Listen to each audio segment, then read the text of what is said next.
Hello students, आज अपन discuss करेंगे Phytophthora के बारे में। ये फंगस जो है इसको डिवीजन बाइकोटा में रखा गया है।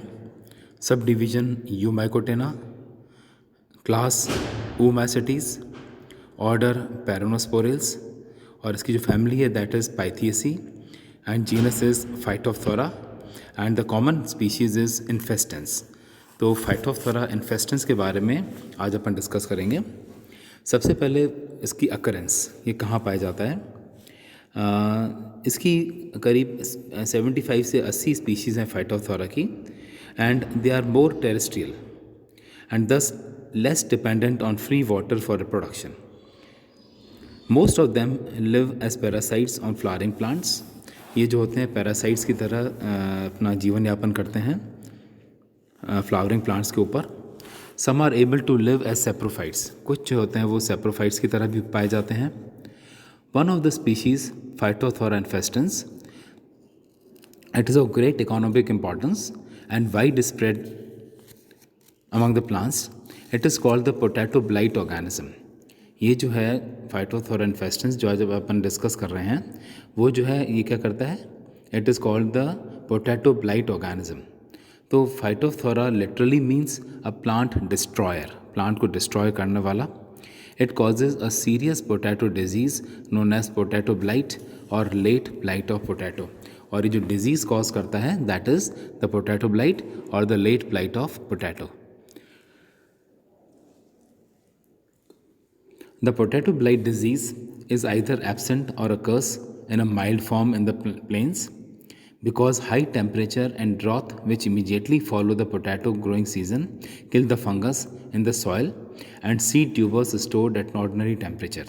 ये जो होती है disease, it is absent in the, और यहाँ बहुत कम इसमें अकर होती है प्लेन्स के अंदर, क्योंकि यहाँ पे क्या होता है, हाई टेम्परेचर होता है, और जैसे ही पोटैटो ग्रोइंग सीजन होता है उसके बाद इमीडिएटली जो है फंगस हाई टेम्परेचर के कारण ख़त्म हो जाता है। On the hills above 6000 feet it occurs on an epidemic scale because the potato crop is sown in the rainy season. The temperature during the day is never above 22 to 23 degree centigrade. तो hills पे जो है 60,000 feet के ऊपर वो temperature जो होता है वो 22 से 23 डिग्री सेंटीग्रेड होता है मैक्सिमम। और इसीलिए since 1943 the disease has been making periodic appearance in the plains of northern India and is considered a serious disease of potatoes. This disease was first introduced in India in the Nilgiris between 1870 to 1880। और इस disease के जो symptoms हैं late blight of potato के, this disease manifests itself after the flowering period, usually in the month of January. The first signs are small black patches which appear at the margins and tips of the leaflets. The patches gradually enlarge and spread over the entire surface of the leaflets. Soon the disease invades the petioles and stems, finally killing the entire tops of plants which fall over a rotten pulp. Subsequently, the tubers are affected. अब सबसे पहले हम इसके vegetative structure की बात करते हैं Phytophthora के, जिसको हम बोलते हैं माइसीलियम या कवक जाल।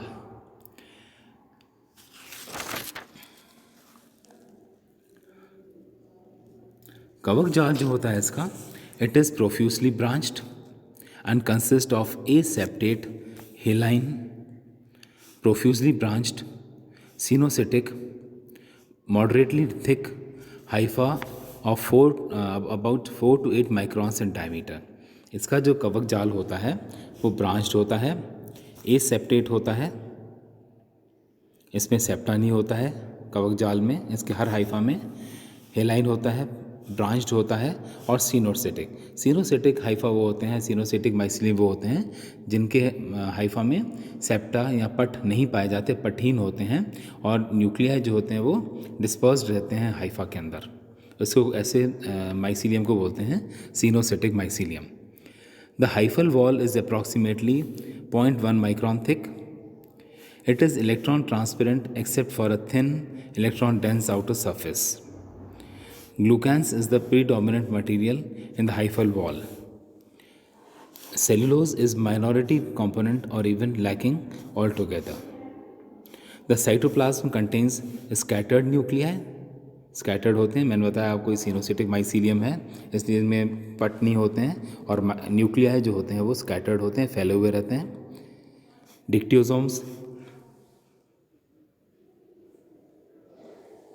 And lomasomes, mitochondria, endoplasmic reticulum, ribosomes and many large vacuoles with lipids inclusions, ये सब पाए जाते हैं इसमें. Scattered throughout the cytoplasm are other lipid bodies. Septa remains suppressed in the vigorously growing hypha. और जो ये हाइफा हैं, द फंगस स्प्रेड्स, जो यहाँ फंगस होता है इसका जो हाइफा है, it spreads through tissues of leaves, stems and tubers. ये कवक जाल जो होता है कहाँ कहाँ फैला होता है? ये फैला होता है लीव्स के अंदर, स्टेम्स के अंदर और ट्यूबर्स के अंदर. और जो फंगल हाइफा हैं, they ramify in the intercellular spaces between the cells of the host tissue.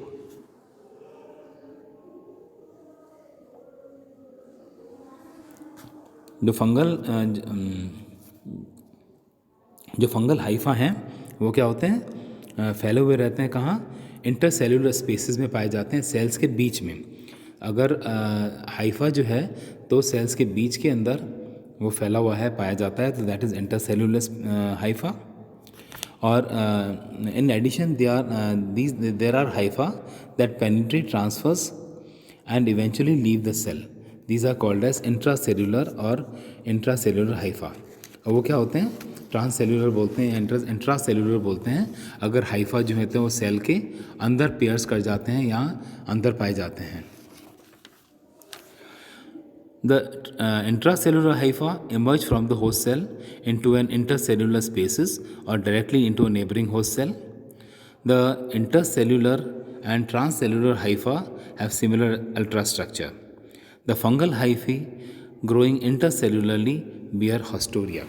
अब क्या होते हैं जो अब आप ये पूछ सकते हैं कि अगर हाइफा जो है कवक जाल है सेल्स के बीच में फैला हुआ है, तो सेल्स के बीच में पाया जाता है, तो वो अपना पोषण जो होता है, नरिशमेंट किस प्रकार से प्राप्त करता है, तो उसके लिए हम कह सकते हैं तो ऐसे हाइफा में या ऐसे माइसीलियम में हॉस्टोरिया या चूषक, अगर हम हिंदी में कहें, पाए जाते हैं जो कि भोजन को एब्जॉर्ब करते हैं सेल्स में के अंदर से. ये हॉस्टोरिया सेल्स के अंदर पाए जाते हैं.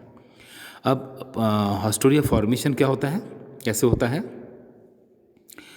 अ पोर्शन ऑफ द, ये आप देखिए ये डायग्राम है हॉस्टोरियम का. ये माइसीलियम आपको दिख रहा है, ब्लैक कलर का हाइफा दिख रहा है, और ये क्या बना रहा है? एक ये हॉस्टोरियम बना रहा है जो कि कहाँ गया है? होस्ट सेल के अंदर. अभी देखिए होस्ट सेल है, इसके अंदर जो है वो गोल राउंड हॉस्टोरियम देखने को दिख रहा है आपको यहाँ से.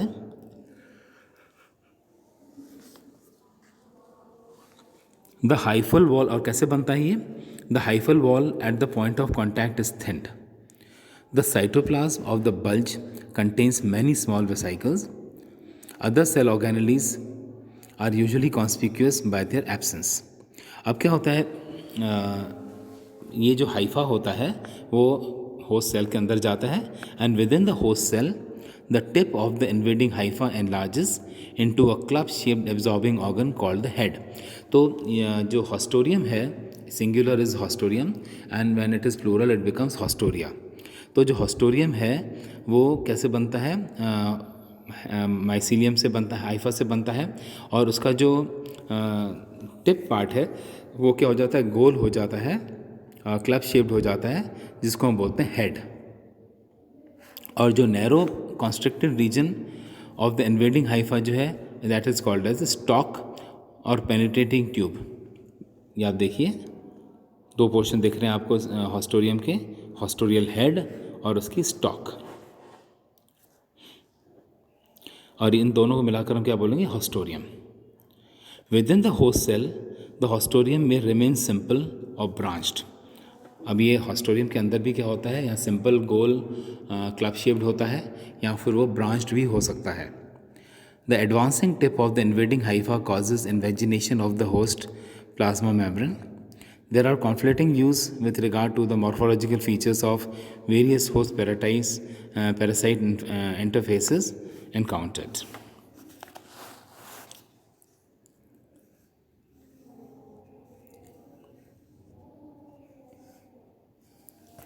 ये आप डायग्राम देखिए, clearly you can see this is the wall of the hostorium. You can see in the hostorium also there are the cell organelles.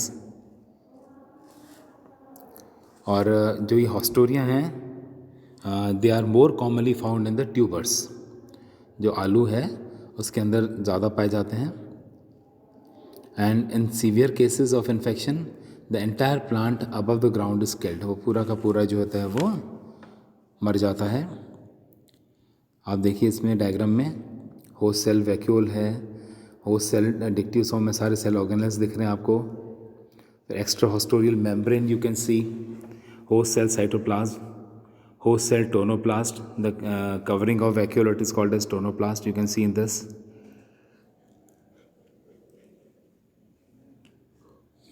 और जो फंगस होता है it passes winter in the form of mycelium in infected potato tubers. वो क्या करता है, winters को क्या करता है, पास कर देता है माइसीलियम के फॉर्म में इन्फेक्टेड पोटैटो ट्यूबर्स में. अब हम आते हैं इसके रिप्रोडक्शन पे. इसमें दोनों तरह के रिप्रोडक्शन पाए जाते हैं. एसेक्सुअल रिप्रोडक्शन भी होता है और सेक्सुअल रिप्रोडक्शन भी होता है. सबसे पहले हम लेते हैं एसेक्सुअल रिप्रोडक्शन. ये डायग्राम आप देख रहे हैं. इन वार्म और the suitable temperature asexual production normally takes place under suitable conditions, under favourable conditions. So in warm, damp weather, usually a tuft of cylinder branching hypha arise from the internal mycelium. They push their way out of either through a stoma. अभी आप देख रहे हैं कि mycelium क्या होता है, ये पुश करता है और ये स्टोमेटा में से लोअर सरफेस की तरफ बाहर आ जाता है. ये आप हाइफा देख रहे हैं, बाहर आ गए हैं. They push their way out of either through a stoma or by piercing through the epidermal cells on the lower surface of the leaf. ये डायग्राम जो आप लीफ का देख रहे हैं, तो ये क्या करता है हाइफा, ये बाहर आ जाता है किस में से, लीफ के सरफेस से, आइदर फ्रॉम द स्टोमेटा और इट पियर्सेस द, ये क्या करता है, छेद करता हुआ एपिडर्मल सेल्स को, उसके द्वारा भी ये बाहर आ सकता है.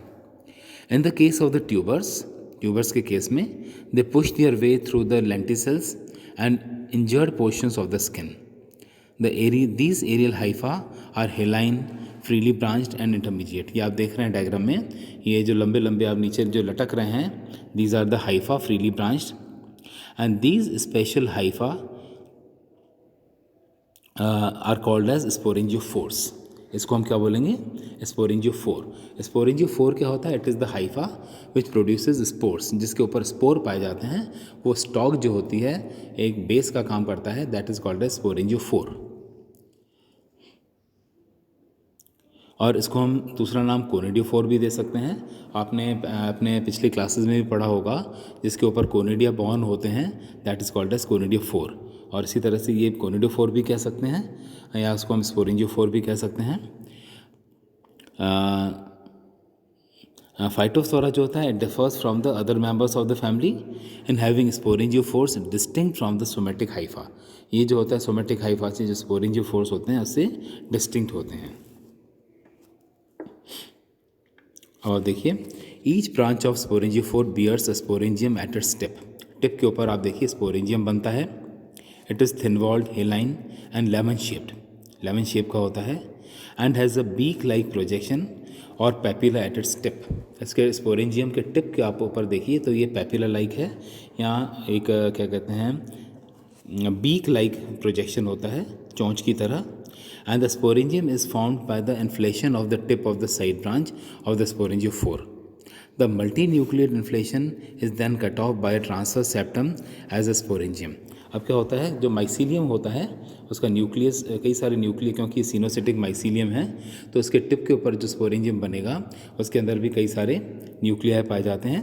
और इस तरह का वो शेप ले लेता है टिप जो है माइसीलियम का, और फिर वो एक ट्रांसवर्स सेप्टा से सेपरेट हो जाता है. तो स्पोरेंजियोफोर जो होता है वो एक सेप्टा के द्वारा स्पोरेंजियम से सेपरेट हो जाता है और एक स्पोरेंजियम बन जाता है. The hyphal branch bearing the young terminal sporangium continues to grow. As the sporangium reaches maturity, the branch tip swells slightly just below the sporangium and proliferates, pushing the sporangium to the side as the elongation proceeds. और अब क्या होता है, जो sporangium maturity पर पहुंचता है तो इसकी जो ब्रांच है नीचे वो वापस स्वेल हो जाती है और एक नया स्पोरेंजियम बन जाता है और pushing the sporangium in the side of the elongation proceeds. अब ये क्या होता है, ये प्रोसेस जो होता है वो रिपीट होता रहता है. द स्पोरेंजिया आर दस बॉन्ड terminally but are subsequently shifted to a lateral position. The mature sporangia are lightly arranged. The sporangiophore of Phytophthora is therefore sympodically branched. It bears nodular swellings which denote the points of detachment of sporangia. These swellings give branched sporangiophore a jointed appearance characteristic of the genus.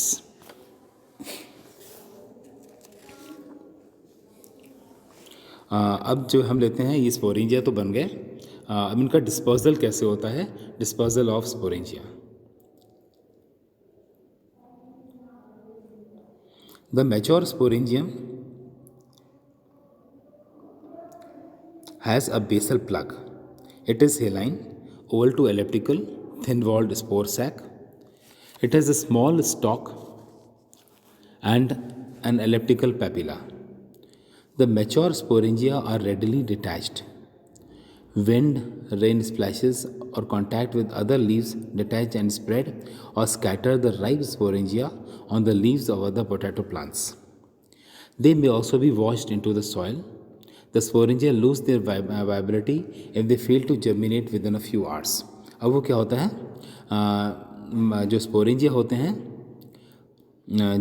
वो क्या होते हैं, they are carried by wind, water or other in the soil and their viability is failed.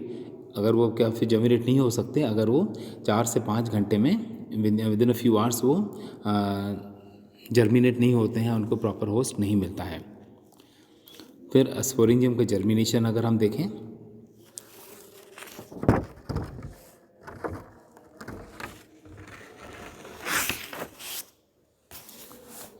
तो 2 methods हैं इसके sporangium की germination के. एक तो होता है डायरेक्ट जर्मिनेशन. ये क्या होगा, sporangium landing on the healthy leaf of a host plant, the sporangia germinate. The main factors governing germination are moisture and temperature. Temperature और मॉइस्चर अगर सूटेबल होता है तो ये इमीडिएटली क्या करते हैं, जर्मिनेट कर जाते हैं. The sporangia are adversely affected by desiccation. और if the relative humidity falls much below 100% तो वो क्या हो जाते हैं, पेरिश हो जाते हैं. In the presence of moisture provided by rain और dew, the sporangia of phytophthora infestans germinate either indirectly by producing zoospores. मैंने आपको बताया कि इसके 2 मेथड्स हैं. एक तो होता है डायरेक्ट जर्मिनेशन और एक होता है indirect germination which is by the formation of zoospores. वो अभी अपन नेक्स्ट लेक्चर में अपन डिस्कस करेंगे कि जूस्पोर्स क्या होते हैं. अब ये क्या होता है, जो डायरेक्टली जर्मिनेट होता है, जर्मिनेशन या इनडायरेक्ट जर्मिनेशन होता है, वो दोनों ही क्या होता है, टेम्परेचर से इन्फ्लुएंस्ड होते हैं. लो टेम्परेचर जो है 12 से 15 degree centigrade induces zoospore formation and high temperature जो होता है between 20 to 23 degree centigrade favours the direct germination by germ tube. अभी जो स्पोरेंजियम है ये क्या करेगा, जर्म ट्यूब बनाता है, ये जर्मिनेट करता है, जिसको हम बोलते हैं छोटी ट्यूब बनती है, that is called as the germ tube. The sporangia lose their vitality to germinate indirectly with increasing age. जैसे एज होती है तो अगर एजड स्पोर्स हैं तो वो अपनी वाइटलिटी खो देते हैं. अब क्या होगा, ये क्या करते हैं, जर्म ट्यूब से एंटर होते हैं सेल्स के अंदर और सेल्स के अंदर जाकर यहाँ बिटवीन द सेल्स अगर वो माइसीलियम इंटरसेल्यूलर है तो वो जो जर्म ट्यूब है वो बढ़ती जाएगी, वो इन्फेक्शन होगा और वो सेल्स के बीच में फैलती जाएगी और ब्रांचिंग होगी उसमें और एक कंप्लीट नया माइसीलियम बन जाएगा होस्ट सेल के अंदर. होर्स टिश्यू के अंदर, और अगेन ये लाइफ साइकिल रिपीट होगी जब ये पूरा इस्टेब्लिश हो जाएगा mycelium, and then again it will come out of the leaf के लोअर सरफेस से बाहर आएगा और it will start producing sporangia. तो स्पोरेंजिया क्या होते हैं, जब वो बनते हैं वो डिस्पर्स होते हैं, डिस्पर्स होके पर्टिकुलर होस्ट पे पहुंचते हैं। होस्ट पे पहुंचने के बाद अगर टेम्परेचर जो है हाई टेम्परेचर है तो वो क्या करेगा, डायरेक्ट जर्मिनेशन करेगा जर्म ट्यूब के द्वारा, और जर्म ट्यूब जो होगी वो जर्म ट्यूब बनेगी, वो एंटर होगी होस्ट सेल के अंदर, और it will form mycelium, and mycelium will again form the sporangia. So this cycle is repeated. Now the indirect germination we will discuss in the next lecture.